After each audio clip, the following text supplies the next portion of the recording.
सभा की 4 लोकसभा सीटों में से मुरैना और ग्वालियर की सीट पर शनिवार को कांग्रेस ने अपने उम्मीदवारों के नामों का ऐलान कर दिया है, लेकिन इसके साथ ही प्रत्याशियों के नाम को लेकर पार्टी के अंदरूनी गिले शिकवे सामने आ रहे हैं। कांग्रेस कार्यकर्ता और पदाधिकारीगणों की नाराजगी दूर करने के लिए आनन फानन में आज सोमवार को कांग्रेस कार्यालय पर एक महत्वपूर्ण बैठक का आयोजन किया गया। बैठक के दौरान लोकसभा चुनाव में मतदान के घर घर तक कैसे पहुंच जाए और चुनाव जीतने की रणनीति पर चर्चा चल रही थी। कांग्रेस के शहर जिलाध्यक्ष डॉक्टर देवेंद्र शर्मा ने मीडिया को बयान देते हुए चौंका दिया कि उनके कार्यकाल का आखिरी चुनाव है, इसके बाद वहां पार्टी से इस्तीफा देकर रिटायरमेंट ले लेंगे। जिलाध्यक्ष का बयान उस समय सामने आया जब कांग्रेस बीजेपी में प्रचार की काफी हद छिड़ी हुई है। ऐसे में जिलाध्यक्ष का बयान कांग्रेस को चुनाव में नुकसान पहुंचा सकता है।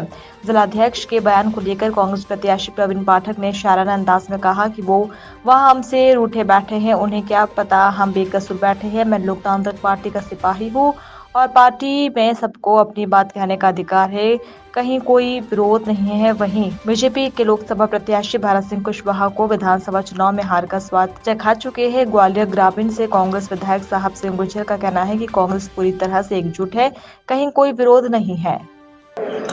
उन्होंने ये भी कहा था कि इस चुनाव को पूरी ताकत से लगकर जिताना है, इसके बाद मैं रिटायरमेंट लूंगा, जो बात उन्होंने कही थी।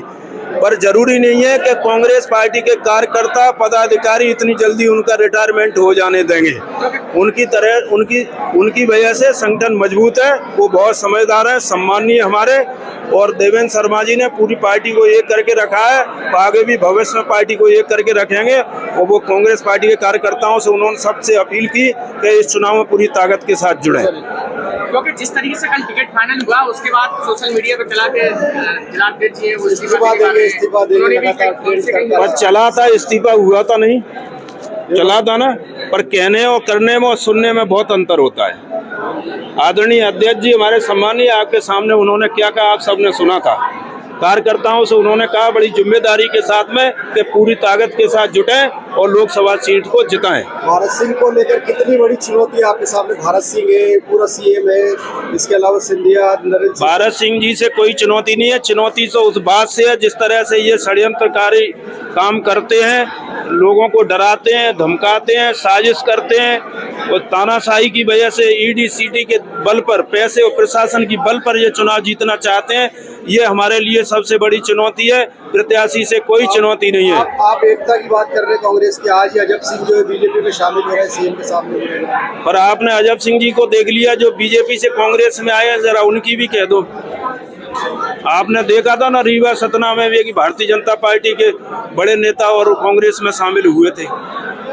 परिणाम को और अभी जस्ट आपने देखा था भारतीय जनता पार्टी के कार्यकर्ताओं ने इसी कार्यालय पर अभी 5 मिनट पहले कांग्रेस ज्वाइन की थी। साहब सिंह जी, चुनाव परिणाम को लेकर क्या उम्मीद है इस बार आपको? परिणाम बहुत अच्छे आएंगे, हमें जनता पर भरोसा है, पूरा विश्वास है, क्योंकि मैंने विधानसभा का चुनाव लड़ा था। मैं जानता हूं कि जनता कांग्रेस पार्टी के पक्ष में है और भारत सिंह के चुनाव को जनता ने अच्छी तरह देखा है कि वो कैसे लड़ते हैं।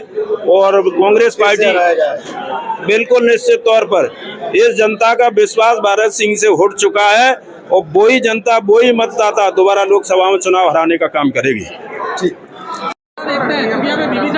देखिए, जिसको भी अहंकार है सत्ता का, जो भी दुराचारी है, जो भी षड्यंत्र करता है, वो रावण की श्रेणी में आता है।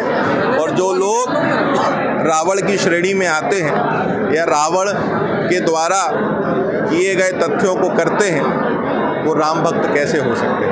आनंद फानन में बैठक बुलाइए, इसका क्या भाई, टिकट होने के एक दिन बाद बैठक बुलाइए, इसको आनंद फानन नहीं कहते हैं। बताया जा रहा है कि कुछ ऐसी भी कार्यकर्ता नेता भी हैं जो टिकट की घोषणा होने के बाद भी स्थिति की बात नहीं मीडिया पे चल रही थी, ऐसा कुछ?